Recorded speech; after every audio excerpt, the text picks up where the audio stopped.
you? That's road? No. What book is that right there? The same. Let me see. It's the one you told me 2 years ago. MashaAllah, you grabbed it. Mean, Alhamdulillah. I couldn't even find one. I was looking for one. Where you find that at?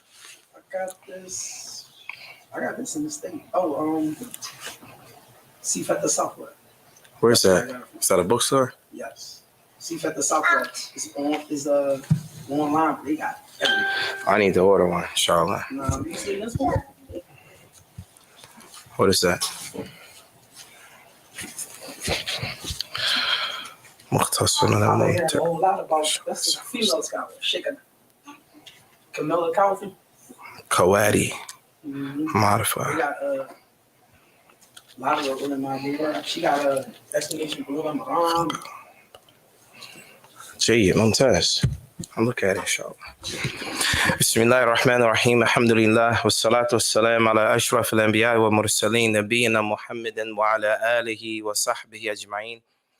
اللهم انفعنا بما علمتنا وعلمنا ما ينفعنا اللهم زدنا علما إنك أنت عليم الحكيم اللهم اجعل هذه المحاضرة حجة لنا لا حجة علينا يا رب العالمين أما بعد.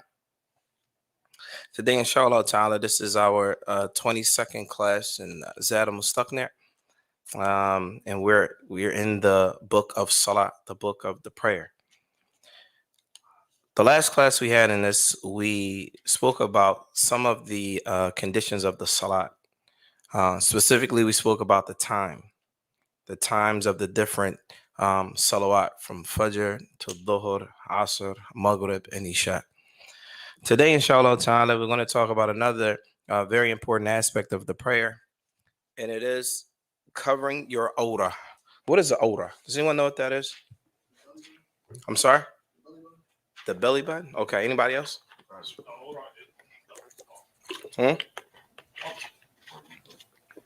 The awrah is from the navel to the knees. The navel to the knees. What is awrah? What is it? What is the definition of awrah? Private parts? Anyone else?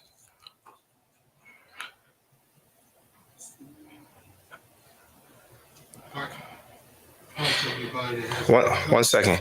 We in the same book I'm in? No. It's on page 58. لا 85. Hey. I'm sorry, go ahead.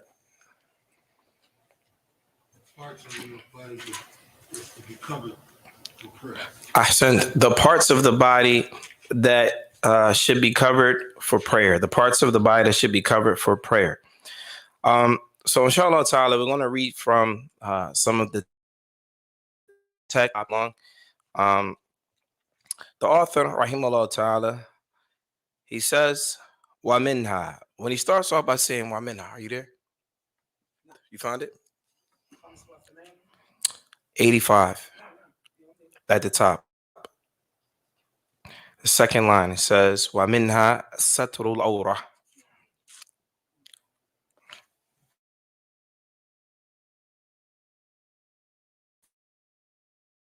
Let me show you. It says, وَمِنْهَا سَتْرُ الْأَوْرَةِ. From the conditions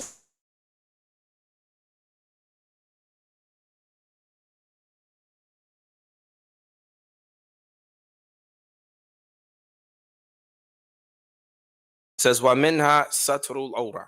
Right? From it is covering your awrah. فَيَجِبُ بِمَا لَا يَصِفُ بَشَرَتَهَا. All right. So the scholars of Islam, when they mention covering the body for prayer, right? So the first thing that they're mentioning here, this is for men and women, and then they're going to specify for women, and then they're going to further clarify for men. It says, وَلَا يَصِفُ بَشَرَتَهَا. If a person is about to pray, we should not be able to see their body color through their clothing. Does that make sense? So what does that mean?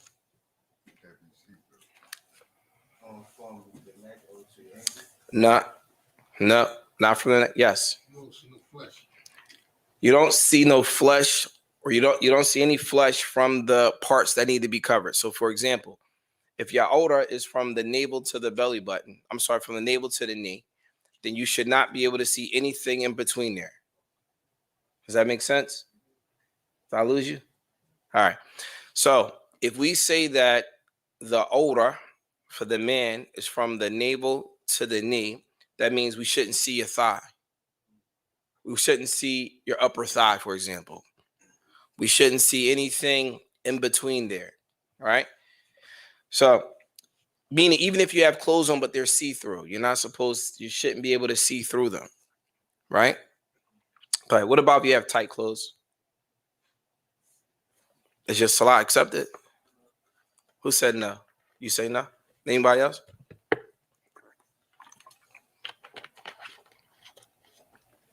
I think it depends on what's considered tight. Tight is tight. Yeah, I would take Sheikh Al-Albani's position. What's Sheikh Al-Albani's position? It's not. If the You first of all, are you sure that's Sheikh Al-Albani's position? If you're gonna put it on Sheikh Al-Albani, be sure. No, because Sheikh Al-Albani explained about clothing being tight. What did he say? Excuse me, but he was talking about the Western trousers and stuff. That's what he was more so. Tight. So even if he said Western trousers, question now is, if it's tight, does that invalidate your salat? Now, if you say, pay attention, if you say it does, then you have to bring what? Dalil. So my question was, again, you put it on Sheikh Al-Albani. You sure you want to do that? No, because the Sheikh didn't say it invalidates your salat. All right. But he said if the artery and more so with the trousers, he was speaking specifically with the man. He said when it rise up the crack and so even so if it rises, if the pants are tight, we're not talking about if your pants are hanging off your behind. We're talking about if they're tight and you have a belt around your waist and they're tight. Does that invalidate your salat? Mumtaz. And then the answer is no, it does not invalidate your salat. Should you wear it? That's a whole nother issue. We're talking about your salat being accepted or not. Does it fall into this category? So somebody would say, where did you get that from, right? So we're going to read from, well, I don't even know what page it was on. There's a book called Sharh al-Kabir. And the issue was about pants being see-through. If your clothing is see-through, then obviously this will nullify your salat according to a majority of the ulama as it relates to that issue. However, if the clothing is tight, they say ajza'at. Yani the salat is acceptable, but that's not recommended to wear tight clothing where a person can see your body parts because your clothing is tight. Tight. Ajza'at, like yujzi. Right. Tight. So they say la yakun shaffaf, like your clothing should not be see-through. Right? And then it says awratul rajul min surratin min as-surra ila raqba. The other part there I skipped that because it's not relevant if you're following. All right. It says awratul rajulin min as-surra ila raqba. So the awrah for a man is from the navel to the knee, from the navel to the knee. Right. What does that mean?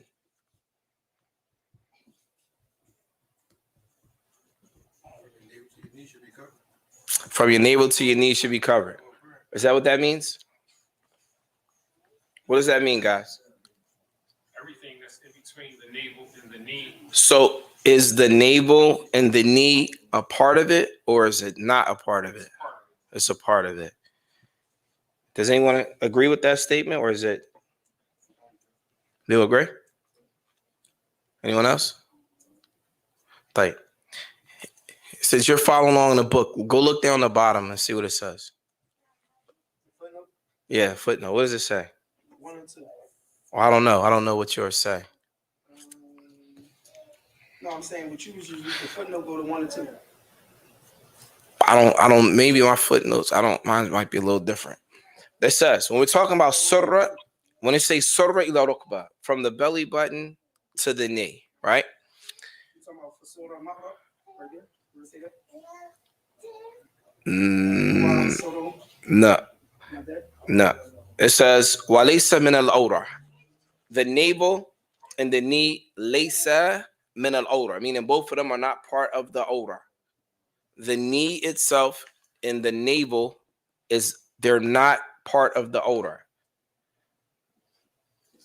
This meaning it's not included in it. Is that clear? It's the first time you ever heard that? First time I heard that. Yeah. So then, awra tarrajul min surra ila rukba wa laysa min al-awra, meaning the navel and the knee, they're both not considered parts of the awra. Go ahead and ask your question.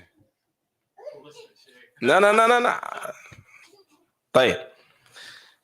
All right. So then, if they're not from the awra, what does that mean? Can a person just pray with their knee? I mean, from the let's say they have on an izar, right? The izar is underneath their navel and it's right above their knee. Can they pray like that with no shirt on top? According to, listen, if they say, according to the fuqaha, they say that the awra is for the man. We're not talking about women, right? For the man is from the navel to the knee. If we say that this is the case, then what about if you have on an izar, right? And it's below your navel and it goes down to your knee. Can you pray like that without a shirt on? According to that, yes. You can. Anyone else? According to that statement. No. You can. No. Anyone else? Right. You can. If it's a sunnah prayer. If it's wajib, if it's a fard prayer, an obligatory prayer, you have to have at least one shoulder covered. At least one shoulder covered. And we're going to cover that inshallah. So the author, rahimahullah ta'ala, he says, وَعَوْرَةَ الرَّجُلِ مِنَ السُّرَّ إِلَى رُكْبَةٍ, from the navel to the knee. وَكُلُّ حُرَّةٍ عَوْرَةٍ. Now they're going to talk about the women. Kullu hurratin awra. Here they're talking about a woman. Every part of her is awra except for wajhaha wa, and some of the ulama say wa kaffayha. That's in the nut. That's not in there. You're not going to find that there. You can add that. Illa wajhaha wa kaffayha, meaning her face and her hands are not considered awra for the salah. Her face and her hands are not considered awra. Right. وَتُسْتَحَبْ صَلَاتُهُ فِي ثَوْبَيْنِ. Now they're going to talk about the recommendation of praying. Not what is obligatory, but what is recommended for a man to pray, right? It says, for a man to pray, it is recommended that he has on minimum of two garments. An upper garment and a lower garment. Right now they're being minimalistic, if you will, right? What's the least amount of things you need to pray? Huh? Excuse me. No, go ahead. The minimalistic. They're saying recommended. Oh, recommended. At least. Like, for example, you're not going to just put on a thobe and not have on any undergarments. Right? Right? Or no? Yeah. Some.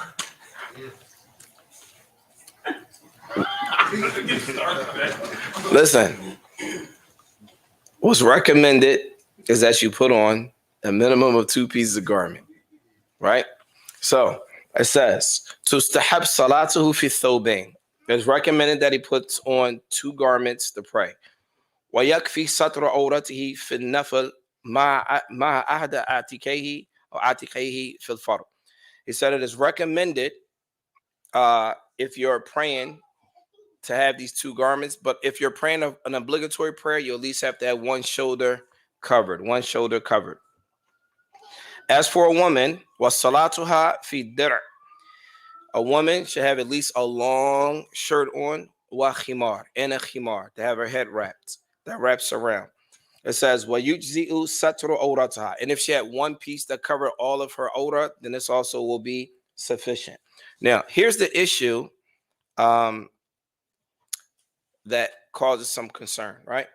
The issue is, وَمَنْ انْكَشَفَ بَعْضُ أَوْرَتِهِ وَفَحُشَ. Now we're going to talk about the things that's haram when it comes to the awra, right? It says, وَمَنْ انْكَشَفَ. Inkashafa means if it becomes exposed. So let's say you're praying in ruku', right? And you bend over and piece of your behind comes out. Piece of your backside comes out and you're going over in ruku'. It says, وَمَنْ انْكَشَفَ بَعْضُ عَوْرَتِهِ فَحُشَ. Meaning, if you go into ruku' and a part of your undergarments, meaning your skin, is shown when you go into ruku', depending on two things will determine whether or not that will break or invalidate your salat. Two things the ulama consider. Az-zaman wa kumma, meaning the time and the amount that is exposed. The time and the amount that is exposed. So for example, if a person, now, the question now is, when we talk about time, are you following along? When we talk about time, are we talking 1 minute, 30 seconds, 2.5 minutes? Like, what's the time? Is there a specific time? And if so, what is it? Right? Right. In a case like this, anytime the ulama, and they mention anything have to do with time and distance, and there's no approximate number associated with it, then it goes back to the principle in Islam where we say that al-'ada muhakkama. Al-'ada muhakkama. This is from the some qawaid kubra, the major principles in Islam. Al-'ada muhakkama. This means that the customary practice of a people takes precedence here. So whatever we as a group of people would consider to be long in terms of time, then that's what it is. Does that make sense? When they say kumma, it means the amount that's exposed. What does it have to be? Like an inch of skin, like 3 inches of skin? Who determines that? That would be determination of the people of that area. Does that make sense? In general. So then if it is exposed for a long period of time and a severe portion without the person covering it back up, then this person may have to pray that salah over again. They may have to pray that salah over again. This is why it's very important that when a person is praying, that they do not have their skin exposed from the aura. Does that make sense? It's very important when you're praying, you do not have the skin area that should be covered is covered. The skin area that should be covered is covered. Yes. The knee, now, obviously you should have the knees covered, but if it's exposed, if it becomes, okay, now the issue about the knee is what? What do we say about the knee? Is the knee part of the odor? No, it's not part of the odor. It's not part of the odor. Okay? Now, there's a different odor for the salat, and then there's a different odor for outside of the salat. Right now, we're talking about the salat. But according to many of the fuqaha of Islam, that the aura is from the navel to the knee. And the navel is not included. So if your navel was exposed, it does not invalidate your odor, meaning your odor being exposed, and likewise the knee. Anyone who wants to verify that and don't believe that, you can look it up, inshallah. No, the reason why I'm saying that, because when I first studied that initially, I'm like, wait a minute, this doesn't make sense. But you can find it, inshallah. Information is there. Right. So right now we're talking about the things that invalidate the salah. For the first thing that was mentioned was that if a body part that is the odor is exposed for a long period of time, this will what? Nullify the salah. Right? The second one, if a person prays in a haram thawb. What's a haram thawb? What type of thawb can be haram for a man? Excuse me. Stolen, yes. A tight thawb? I don't know if it's haram. It might not be recommended. But haram is, first of all, when we say haram, what does haram mean? What does that mean? Yeah, haram means that if you do that thing, you are deserving of Allah's punishment. Maybe Allah will punish you, or maybe He will not, but you deserve it. You earned it. You worked hard to get that reward. Right? If you do something haram, you earned Allah's punishment. Whether Allah will punish you or not, that's up to Allah's mercy. Right? We left to the mercy of Allah. But you technically earned it. Right? You earned the punishment of Allah. Whether or not Allah will punish you is a different conversation that we will not know, inshallah. طيب. So then, so then what is considered a haram thawb, right? That's for a man to wear silk. 100% silk for a man, yes. Colors are hated, but not haram. We're going to get to that too. All right. So let's say, for example, the thawb is 100% silk. This is haram for men to wear. 100% silk thawb. This is haram, right? So then this is a thawb that is muharram. You have to what? Pray again. Likewise, if you had on a thawb that was najis, maybe you have a thawb on that has urine on it. It has feces on it. It has a lot of blood on it. You can't pray in that thawb. It says, La man hubisa fi mahallin najisan. Let's say, for example, and you get to learn how Islam looks at issues on a vast level, right? If a person is incarcerated, he has one thawb, and the thawb is najis, and he can't change it because there's nothing else. He has no access. Does not have access to anything else. In this case, he does not have to pray over again. He does not have to pray over again because of his condition. Right now, we're about to go into a chapter or a portion of the Salat that a person may be in really rough situations. And so we're going to talk about how do you pray in those situations. The scholars of the past, they came up with scenarios that to us, we may think is not relevant, but you never know what type of situation you could be in. Hence, you have to pray in these situations, circumstances. So, for example, the author, rahimahullah ta'ala, he says, وَمَنْ وَجَدَ كِفَايَةَ عَوْرَتِهِ سَتَرَهَا. If a person finds that which is sufficient to cover the... So, assuming right now we have a person that has no clothes. They have no clothes at all, and it's time for the salat. The fact that they're discussing this, it shows the importance of the salat again, right? As I listened to a lecture today, and a brother mentioned that get your salat right before you're prayed over, meaning learn your salat before you are prayed upon. Does that make sense? Learn your salat before you are prayed upon. What does that mean? Learn the rulings of your salat, the shurut, the qawaid, the arkan, everything pertaining to your salat before you are the one being prayed over. Absolutely. Learn how to pray before the time comes where brothers and sisters are praying over your body. That makes sense? When it comes to stuff like that, somebody might say, well, I don't really got time. I'm busy. I'm working. I don't got time to learn how to pray. I don't have time to do this. I don't have time. But the reality of it is we all make time for what we need. If you need to eat, are you going to say, no, I'm not going to eat today?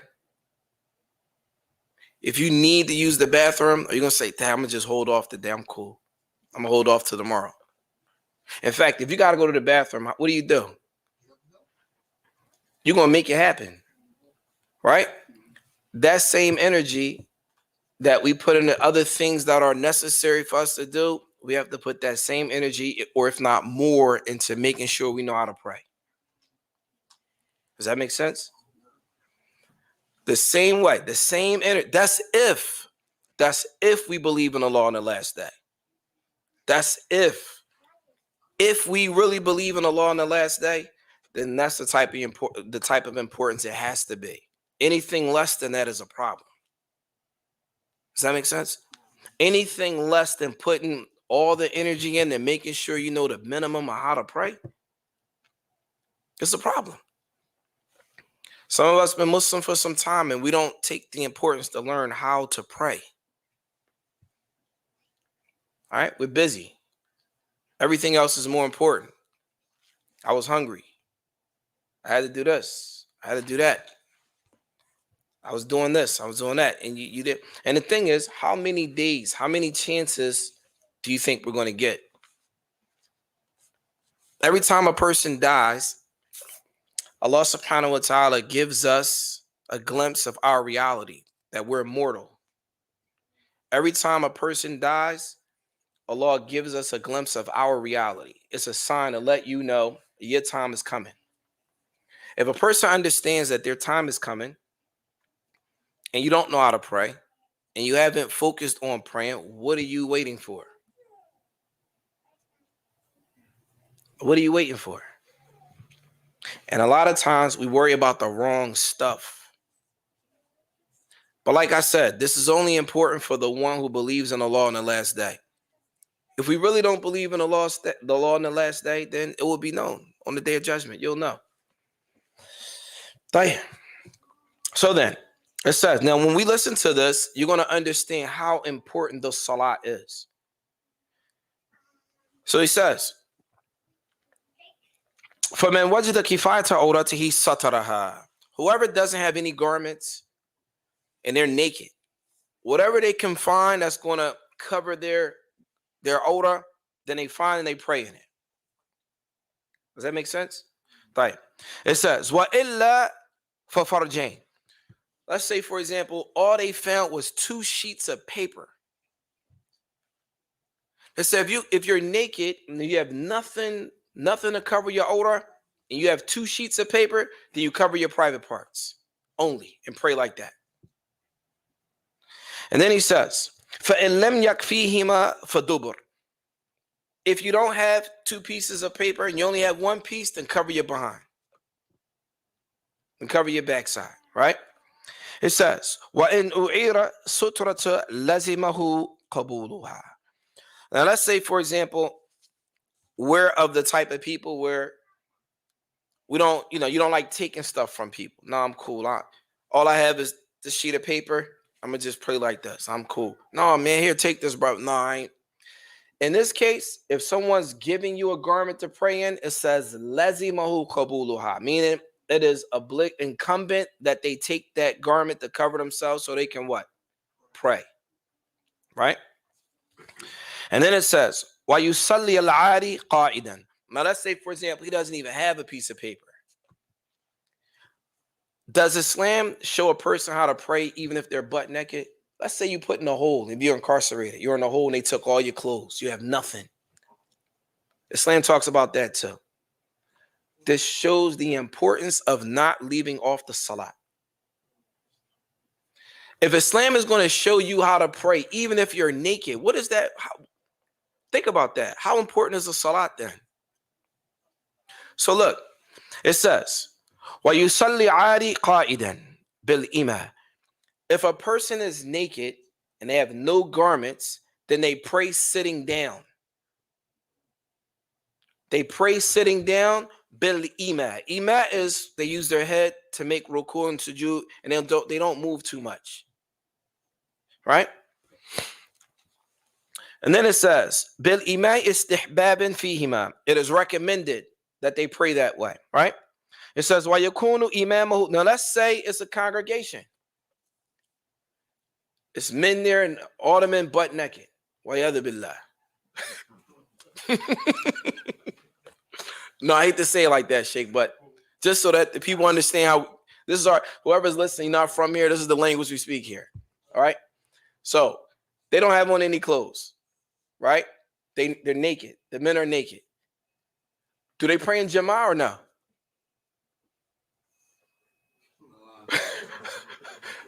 No, this is a serious question. Do the men, if they're naked, do they pray in Jama'ah or no? So it says they all pray sitting down and they pray in Jama'ah, except that the Imam of the Salat is all in the same line. There's no one standing in the front. That's Islam. If all of the men are naked and they have no garments at all, and the Salat is in and they have to pray, they all pray sitting down and the Imam is in the middle, not in front of them. He's in the middle in the same rank. وَيُصَلَّ كُلُّ نَوْعٍ وَحْدَهُ. Now let's assume now, hypothetical situation, all the men and women, they're all there. They're all Muslim. They took all their clothes. Maybe this may happen in China, the way they torture some of the Muslims. وَيَدْ بِاللَّهِ. Nasallahu salam wa afiyah. Right? They take all the Muslims' clothes, the women and the men. They have no clothes. It's time for the salat. Can they pray? Nah. How do they pray? They say, Kullu wahid, kullu nu'in bi wahdihi. Meaning, all of the men pray together by themselves, away from the women. They don't look at each other. And then the women, they do their thing by themselves. All right? It says, فَإِن شَقَّ صَلَّ الرِّجَالِ. Now, they say, if it's difficult to do that, فَإِن شَقَّ صَلَّ الرِّجَالِ وَاسْتَدْبَرَهُمَ النِّسَاءِ. The men pray, and the women turn their backs to the men. And likewise, if the women are praying, the men what? Are away from them, and they're not looking at them either. Does that make sense? طيب. فإن وجد السترة قريبة في أثناء الصلاة ستر وبنى. Let's say, for example, now, the brother is praying by himself, for example, naked, no clothes, and somebody's saying like, subhanAllah, and they throw something at him, like a thobe or izar. He should grab that izar, stand up, wrap himself, and continue praying. Don't stop. Don't break out of the salat. Continue praying. Wabana. Meaning, so let's say you already pray 1 rak'ah, 2 rak'ah. Then somebody slide him a thobe or a izar. Wrap yourself up and finish the other 2 rak'ah. For example, if he's praying Salat al-Dhuhr or Asr or something like that. Does that make sense? طيب.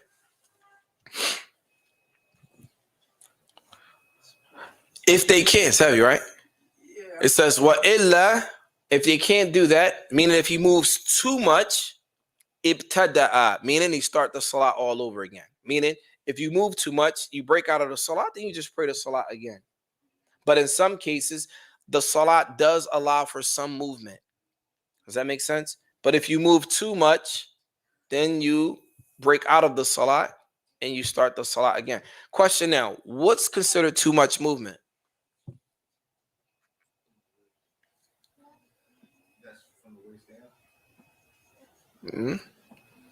I gave you guys the answer. What's considered too much movement? Whatever the customs of the people consider to be too much. Understand that. Anytime we get something general like that, then the gauge is always the customs. Yes. I don't want to drift off topic, but it got something to do with the movement. It was a rest in the way the Prophet ﷺ opened the door while he was praying. Yes. Was that a specific salat, or that was just for the Prophet ﷺ? That's anybody. It's anybody.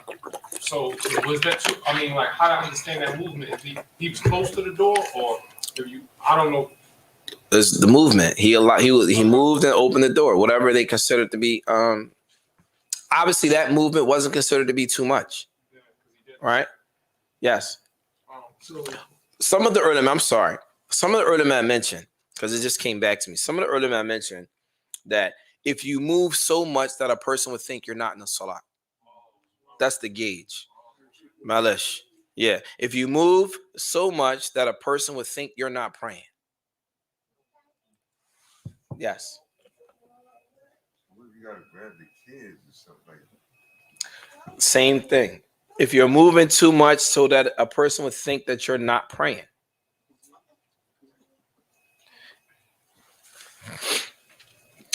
طيب. The next part, it talks about the things that are hated in the salat, right? So it says, yukra fi salat as-sadal. As-sadal here, and there are different things that was not customary practice. As-sadal here is like having garments that just hang over your body. So for example, if you have like clothing that's open and it's not closed or not wrapped over, this is called sadal, right?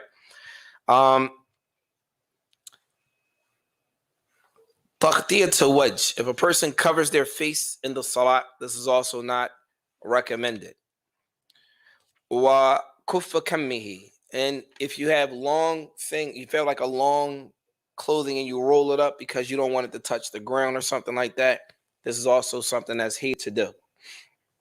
Another thing is ashaddu waslihi kan zunnar. Zunnar is like with the the Catholic or the Christian priest may wear, something tight around their waist. It's something that's not really custom. We don't really see that, but these are some of the things that they're saying that is hated. The next issue, what's the ruling on having your pants below the ankle? What's the ruling on that? Does anyone know?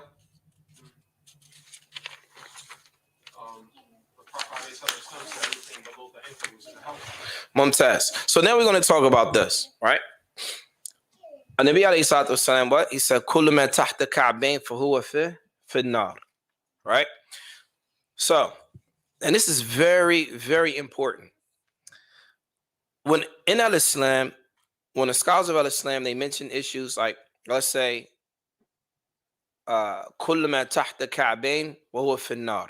Anything that is below the ankles is in the hellfire. This is a hadith and it's authentic, right? Question now is, can you give a ruling in Islam off of one hadith and it's talking about the same issue? Yes or no? No. There's another hadith. It says, "Man jurra thawbahu khuyala'in fahuwa fi an-nar kama qala alayhi salatu wassalam." Whoever drags their thobe on the ground out of arrogance, khuyala'in fahuwa fi an-nar. So then, the scholars of Al-Islam, they take both of these hadith and they combine them together. You can't take one without the other, right? Some scholars say that the first hadith is mutlaq, meaning anything below the ankles is in the what? Hellfire. Then there's another hadith that comes yuqayyidu, meaning it restricts it. So the other hadith says what? Anyone who drags their thobe on the ground out of arrogance is in the fire. So then there's another hadith of Abu Bakr as-Siddiq when he said to the Prophet ﷺ, does this hadith include me because my thobe drags on the ground? And Nabi ﷺ said, no, because you're not doing it out of what? Arrogance. So then, having said that, the majority of the ulama al-Islam say that dragging your pants on the ground out of arrogance is what? Haram. However, if a person is dragging their garment on the ground, not out of arrogance, then it is makruh, hated, not haram. Right. So, yes. The one about when the law called down to the earth, swallowed a man that was dragging it. I don't know the hadith. But even if it was, even if I don't know that hadith, but let's assume that hadith is sahih. Now what? That's what I wanted to know. No, I'm asking you. But let's assume that it is. Okay. Let's assume that the hadith that the brother mentioned is authentic. All right? What was the hadith? That the Prophet Muhammad ﷺ told the man to lift his garment up, and he did so in front of him. But then when he got away from the Prophet, he dropped it back down. Right, he let it drag, and okay. It fall down to the earth to swallow him until the day. So, did everybody hear this? What he just said? I don't know this hadith. It might be authentic, Allahu alam. But assume that this hadith is sahih. Does that go against anything else that we discovered? Does it agree with it? Yes. So then, when you have a hadith in Al-Islam and you want to give a verdict, you have to compile all of them together and then give rulings and verdicts. Because of this is why you have some ulama, they say this hadith, this issue of below the ankles or not, is for everybody. Right? Meaning it's haram to have anything below the ankles. In this town in particular, we believe, meaning the people of this balad, this place, anything below the ankles is in the hellfire.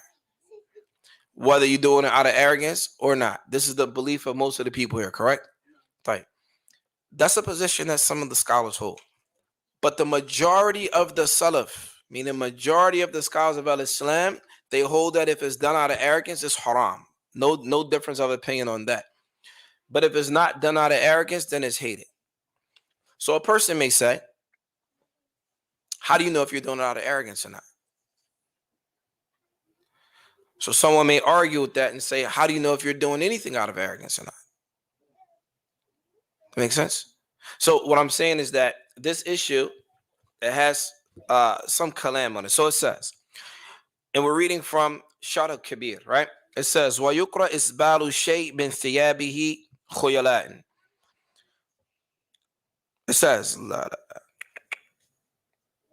It says, Isbalu shay min thiyabihi khuyala'in. It says, Yukra isbal al-qamis wal-izar mutlaqan. It is hated to wear or to drag your qamis, meaning the long garment or thobe, or an izar, mutlaqan, right? كذلك السراويل, and likewise pants. لأن النبي صلى الله عليه وسلم أمر برفع الإزار, because the Prophet عليه الصلاة والسلام, he commanded to raise the izar. And then he says, فَإِنْ فَعْلَهُ خُيَلَاءٍ فَهُوَ حَرَامٌ. If a person drags their garments out of arrogance, then it is haram. لقول النبي صلى الله عليه وسلم من جر ثوبه خيلاء لم ينظر الله إليه. Whoever drags their garments on the ground out of arrogance, Allah will not look at them. And this hadith is muttafiqun alayh. طيب. So then, the general ruling, as it says here, it says يجوز إسباب من غير خيلاء للحاجة. According to the school of Imam Ahmed, they say that it's permissible for a person to drag their garment as long as if it's a need to do so. If it's a need to do so, otherwise it's just hated. Any question? So the one that's not doing it out of arrogance is hated. If a person needs to do it for whatever reason, then it's not hated. If a person does it out of arrogance, then it is what? Haram. Is that clear? Again, if a person does it out of arrogance, then it is what? Haram. If a person does it, and the person does it not out of arrogance, then it is what? Makruh, hated. And if a person has a need to do it for whatever reason, then it is what? Mubah. Is that clear? طيب. Lil haja, meaning yes. I'm sorry? Allahu Alam. That's a good question. What's the example of need? I can't think of one. Maybe his job says you got to wear pants a certain length, for example. That's a haja, not a darura fi farq. There's a difference between haja and darura. Darura means your life is dependent on it. Haja means it's not as serious as darura. It's something that, yeah, you need to get it done, but if you don't do it, your life is not at stake, right? So they made this issue haja. So let's say, for example, you have a uniform in your job, and they say, hey, your uniform, it can't be above your ankles. It has to be down here. Or maybe you work in whatever type of field you work in, a uniform, it has to look a certain way, or otherwise you'll be fired. In this case, it's a haja. Labats. You know you're doing it because, and this is fiqh of the deen, right? Islam is not hard. Once you learn Islam a little bit, it's not hard. Islam is not put in place to make your life difficult, right? Like, yes, you want to? No, I would say I will. So okay. Yeah, they say you definitely can't have the pants up like that. طيب. The next one is a tasweer. Photos, right? So photos. Well, let's talk about tasweer. And once we finish this part, we're going to conclude the class for the night, inshallah, because it's a lot.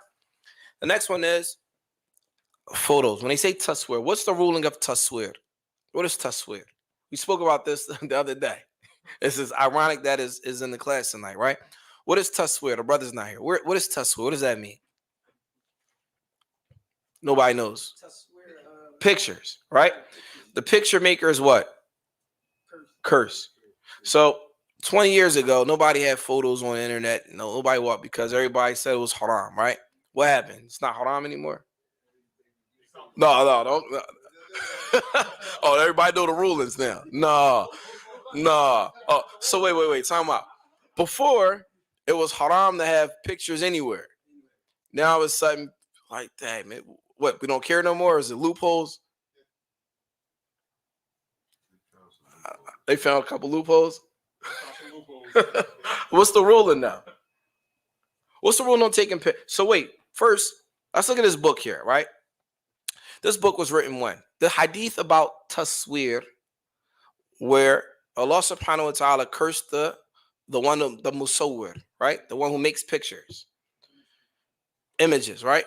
Right. Was he talking about images from the camera? Real quick. When you say images from the camera, were there cameras back then? So they could have been talking about cameras from your phone or from your camera like that. What were they talking about? And the reason why I say that is because the term taswir is not a new term. It's a what? It's an old term. So when you use terms that are old terms, you have to know what they meant by it when they said it. Meaning, how did the Prophet ﷺ understand it? How did the Sahaba understand it? How did the students of the Sahaba understand it, etc.? Is that clear? Even though the word is the same word, but what did they understand by it? To them, taswir was rasam, right? Taking a pen or a pencil or whatever and drawing a person's picture or sculpting it, right? Drawing a person's picture or sculpting it, right? And the argument is this. And some of the scholars differ on this, right? The argument is this. If I show you a picture of someone, are you going to tell me that it looks like the person or it is that person? What, a camera? Oh, no. I'm talking about a camera. If someone takes your picture, you're going to say, yeah, this looks like Ibrahim? That is Ibrahim. Right. If someone drew a picture of Ibrahim, are they going to say it looks like Ibrahim or it is Ibrahim? It looks like Ibrahim. If someone makes a statue of Ibrahim, okay, what's the difference? One is that a person is applying some skill set to it, right? The hadith is that Allah subhanahu wa ta'ala is going to say, bring life to that which you have tried to create. When you hit a button and take a picture, what are you creating? Nothing. The ulama say habsa dhil, meaning you're gathering that which is present. It's just this technology, right? But if I take a pen and I'm like, damn, and I'm applying some real skills, so it's going to take like 40 minutes to draw your face. This here is going to be said to the one who made that, bring life to that which you created. Likewise with sculptures, right? So then, however, there are scholars that hold even taking pictures with a camera to be haram. It wouldn't be fair if I just say one position without mentioning the other, right? There are ulama that say that taking pictures with cameras are haram. And then there are ulama that say, la, it's not haram because of what I just said. That's the evidence that they use. They said when you look at a picture, you're not going to say this looks like somebody. You're going to say that is.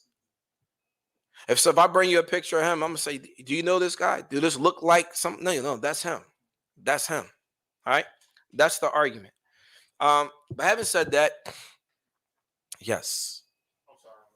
No, I was wondering, is a part of that ruling where they find it haram, even though the little show is not an actual picture? Could some of that be? Because I don't know why they say it's haram. Why they say what's haram? The actual taking of the picture, if it's not actual. So they're saying it's haram because they the picture is called taswir, a surah. A surah is a picture, right? They use the same term. Nabi alayhi salatu wasalam cursed the picture maker.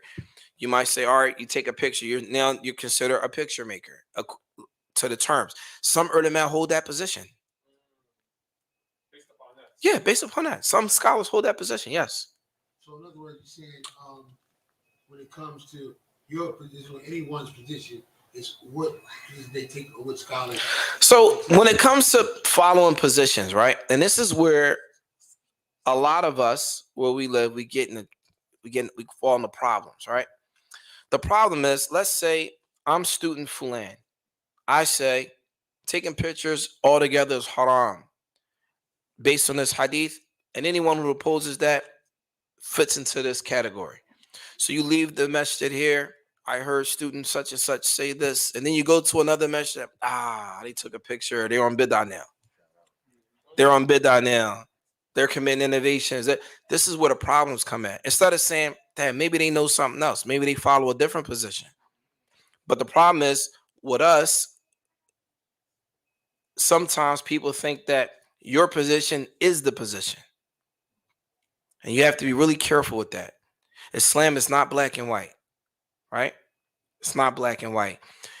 Now, don't use that. And so some people use, Islam's not black and white. So let me just do something haram and then look for a reason for doing it later, right? That's not what you do, all right?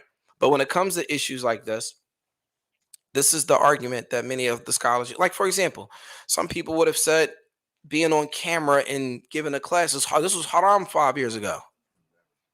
Huh? It was haram 5 years ago.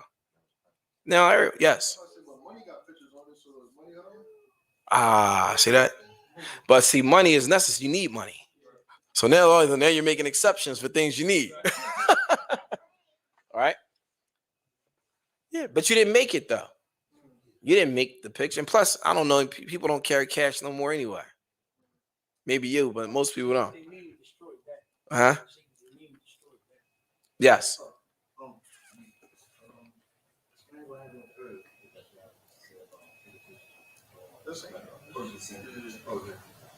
What was it? No, about the art. Oh, the art. Yeah, so the same thing. If a person draws pictures, this is haram. To draw pictures of people, right? To draw pictures of people is haram. This is taswir. There's no difference of opinion on that. You're not going to find any Muslim, the ones that say taking pictures are haram with a camera and the ones that say it's okay, both of them will come together and agree that the sculpting of the picture is haram. There's no difference of opinion on that. The difference of opinion now is with the cameras, with the video cameras, because this is what would be considered fiqh nawazil or a nazila. Fiqh nawazil are fiqh issues that was not present during the time of the Prophet ﷺ. So when they come up, scholars look at it and they all have to figure out what's the ruling on it. Some scholars say this, some scholars say that. The problem with us is that we shouldn't make those issues reasons why we don't speak to one another, why we don't pray janazah over our brothers or sisters because they held a different position in fiqh than you. Huh? They're still our brothers and sisters in Al-Islam and they're still their rights. Right. Yes. I was reading where, in reference to the camera and then the video, and it was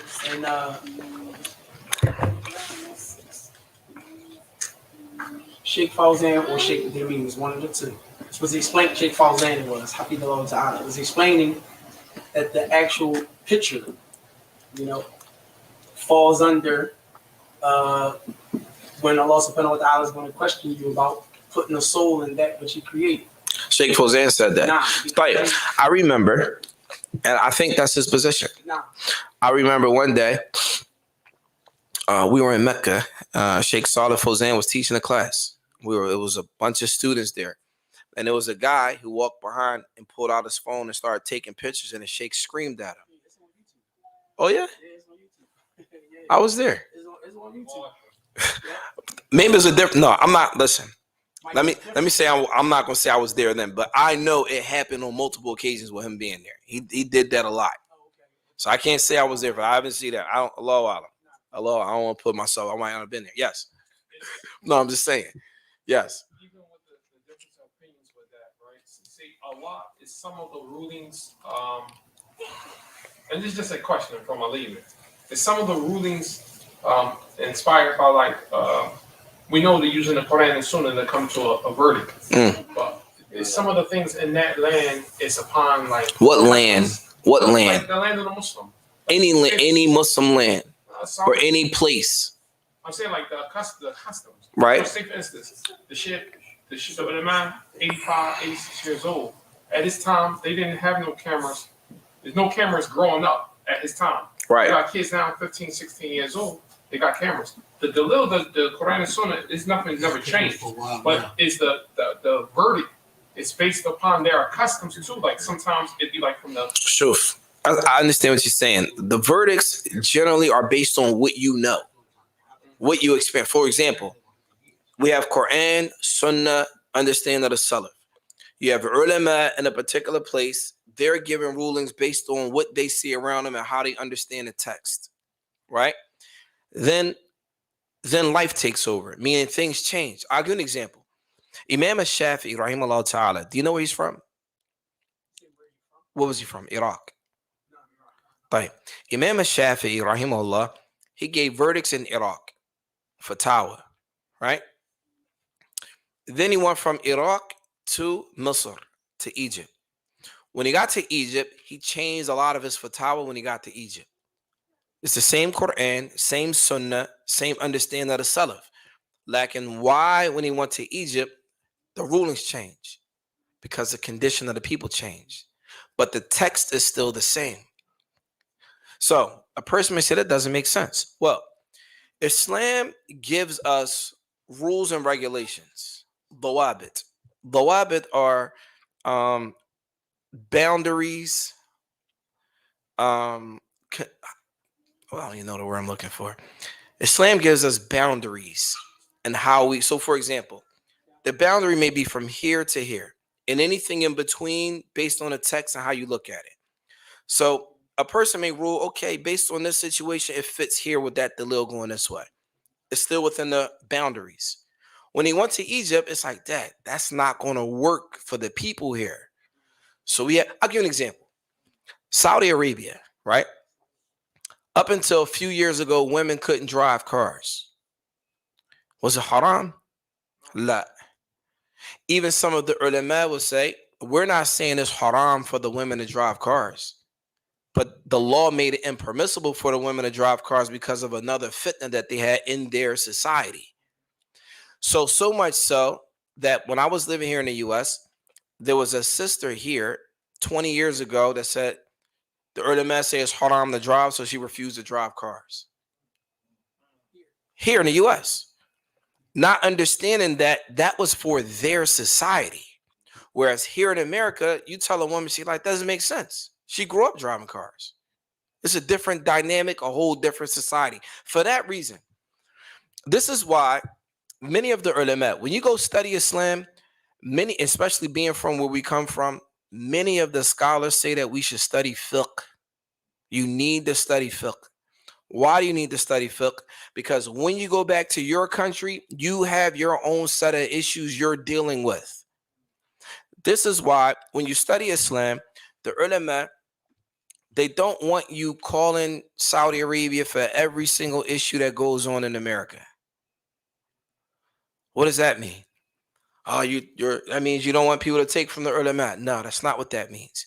What that means is if you studied Islam, you should have had enough tools to go back and look at your issues. Now, here, it doesn't mean you don't need the scholars, right? But you have tools now. And I don't just mean the Arabic language. I mean tools to look at issues, extract the issues, and come up with a verdict yourself. But the verdict that you come up with, you may not know the real answer. So you contact the people you studied under. When you contact them, you present an issue. This is the case. This is what happened. This is what I believe is correct. This is the evidence why I'm saying what I'm saying. And this is why I say what I say. They're going to look at it and say, that's interesting. And they might ask you more about that issue. And they may say, that's a nice move. That's a nice call on you. Or no, you got to look at it this way. And then even if they give you an alternate way of looking at it, you still may argue it because you know other conditions here that they don't know. This is what a student of knowledge is supposed to do. Is that clear? When we go overseas to study Islam and come back, this is the expectation. When the scholars, you go back to your country, this is the expectation. Not, Sheikh, I want to know, they just built the masjid on 40th and Lancaster. Can I go pray there? What? Can you pray there? You understand what I'm saying? You studied Islam, then you figure it out. You understand? So I say all that to say, with these issues, a lot of times because we struggle with issues like this, a lot of times it causes separation. All right.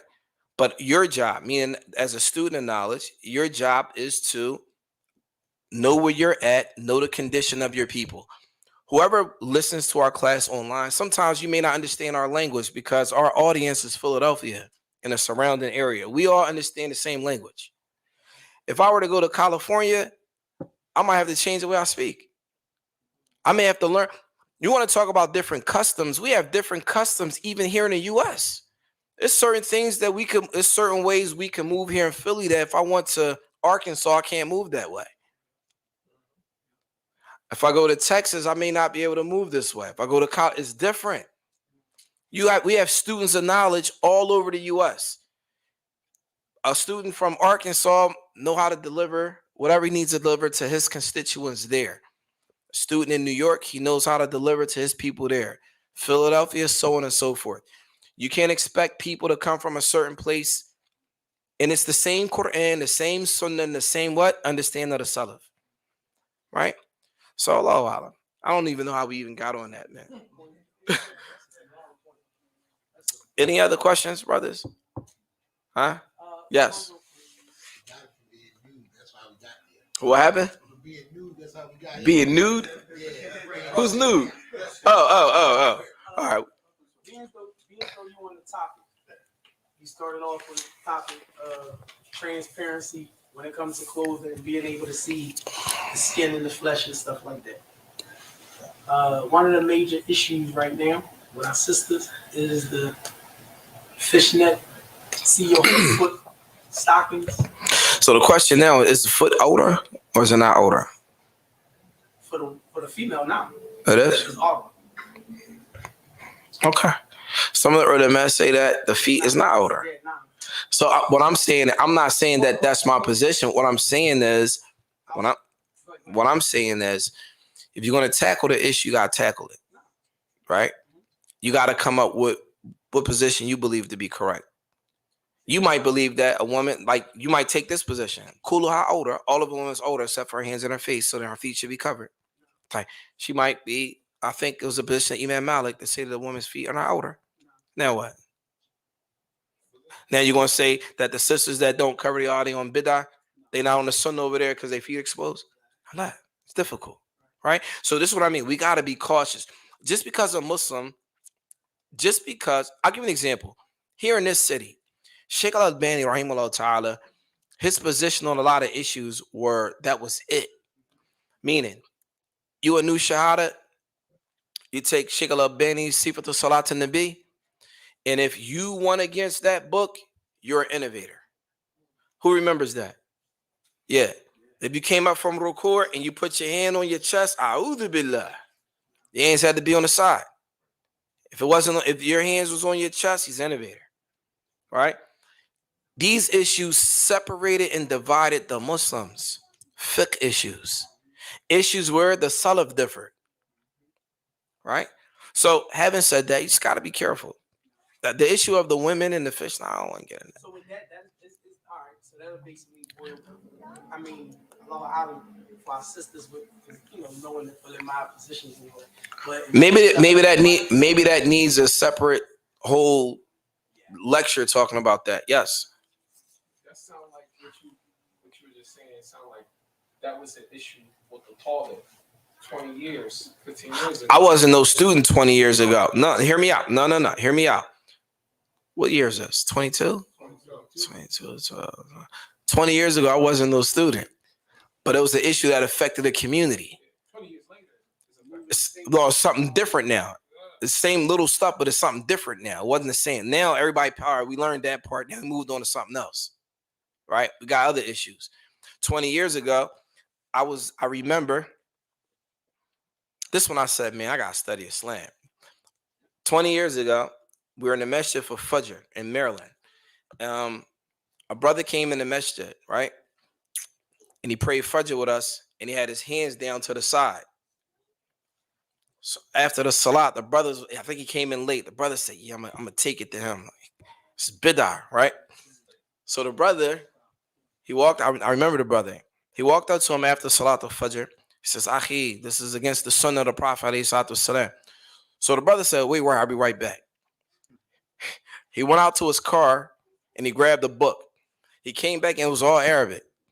Opened it up like, you see where it says this right here? He started reading. He said, do you read Arabic? Bro was like, no. I'm like, dang.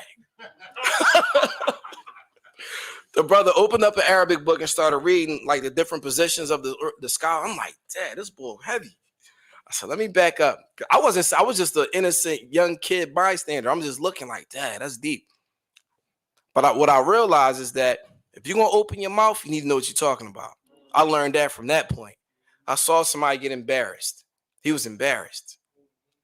He said, it doesn't matter what the Arabic. He said, what do you mean it doesn't matter what the Arabic says? You don't read this? Look at this. Now I couldn't read Arabic. So I was like, damn, it must be saying something. I don't know what it's saying. But whatever it says, he's defending his position, right? This is why when you see stuff like that, it's like that. I need to really be quiet and focus on myself. Let me get myself right. I wish the whole Philly was listening to that. Nah, I'm in line. Because that's our issue. 95% of us don't know Arabic, and we There's- run off of what we do. There's Hey. some statements from Ibn Taymiyyah, rahimahullah, regarding it may be a position that you know that someone maybe in another area don't know. So in that case, that person in that locality, he can't really consider that person upon misguidance. And Well, that's a whole listen. Considering people, and this is another problem.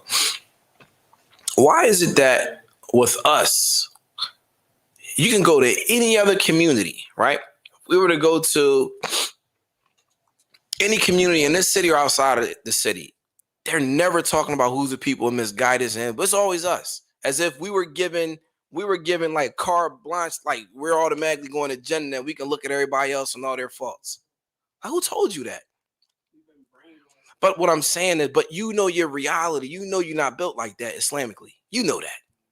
What makes you think that we can just sit back and be like, yeah, man, they not on it. We on it. Like what that does is it gives you a false sense of security with Allah subhanahu wa ta'ala that we didn't earn.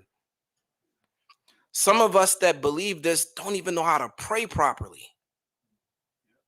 But because we ascribe ourselves and say, yeah, we on the sunnah, then that's all you need to do. That's not, some of us can't even pray.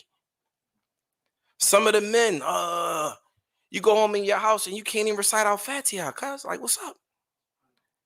Why? Because we don't focus on the little things. We try to focus on the big. And there's a brother, rahimahullah, one of our brothers that studied with us. He passed away last week. Corey Flippin Salim.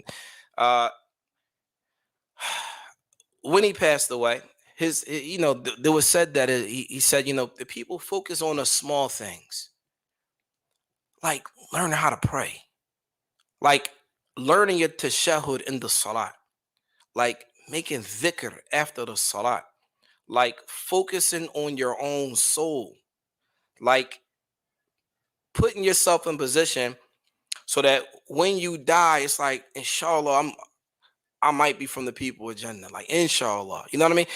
Let's focus on those things. The problem is we live in a society where, because we're so arrogant as a people, that we look down on other Muslims that may have been Muslim. They may have generational Muslims in their whole family, and you're the only person in your family that have Islam. Listen to this. We have people in our community, we look down on other people in other communities, but our kids is in the street selling drugs though. Their kids is in the masjid leading the salat. Their kids in the masjid doing whatever what Muslims supposed to do, but your kids is out harming people, terrorizing the whole city.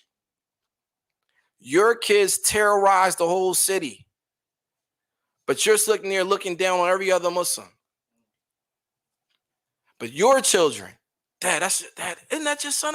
Yeah, man, make dua for him. But you sit here talking about everybody else. But your son shot out. Your daughter shot out. But you said you have the nerve to look down on every other Muslim, but your own backyard is messed up. But we looking down on people that got generations of Muslims. We looking down on people, everybody in their family made Hajj. Everybody. Right? Alhamdulillah. I'm just saying everybody, like that's something that they respect and honor. Their kids finished the book of Allah. You can't even recite Al-Fatiha. The person you talking about, kids finish the Quran, but you don't even know how to recite Al-Fatiha. This is a problem that we have, right? We look down on everybody else. We think that and this is a problem. It's a false sense of security. We can look down on other Muslims and think that because I claim to be on the Sunnah, that I'm saved. I'm on the Sunnah, alhamdulillah. That's what I'm saying. We're on the Sunnah. What that means is I don't really got to study like that. As long as I come pray with these brothers and they acknowledge me and I'm acknowledged to be on the Sunnah and my family's acknowledged, alhamdulillah, we good. This is a problem. Islam's not supposed to be that way. Everybody's supposed to be fear. Listen, Some of the companions were afraid of hypocrisy. We're talking about people that walked with the Prophet ﷺ, and they were afraid of hypocrisy. Yeah, we walk around like we all that, and our kids is messed up. Our children are messed up. Our daughters are messed up. Our sons are messed up. But yet we could talk about the brothers at this masjid and that masjid. Oh, they ain't on it, akhi. They not following the sunnah. You ever hear somebody say such and such is not following the sunnah? You ever heard that before? All right. Next time you hear somebody say somebody's not following the sunnah, right? Ask them which one. Say which sunnah they not following. Think about that. Which sunnah? There's a lot of sunnah. Which one? All of them? It's hard to find a Muslim not following some aspects of the sunnah. I mean, they're not on the sunnah. Which sunnah you talking about? Is there a select group of sunnah that you know that nobody else knows? Like, what is it? The whole point is, brothers, is that we got to be careful, man. We got to be careful. Because, I mean, at the end of the day, we're going to be praying over each other.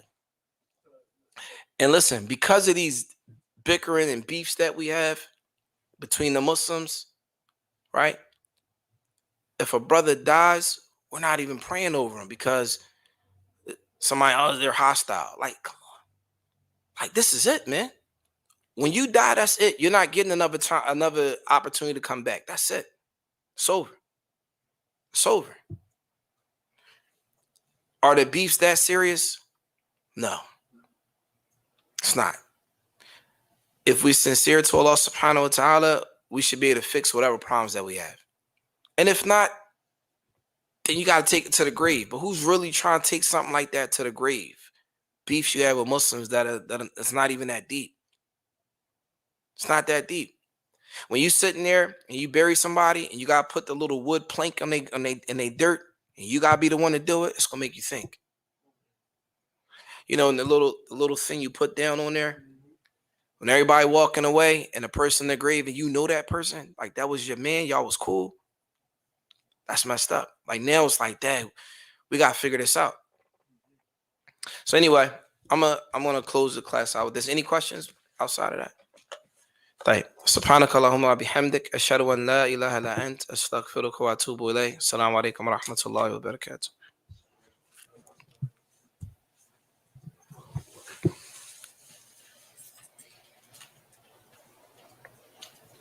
I was gonna say, I need a lot of brothers I know, you know, over the years, in the last 15 years, they just regurgitate. I mean, that's most people though. And they don't really have no dalil besides like what you said in the past about Fulan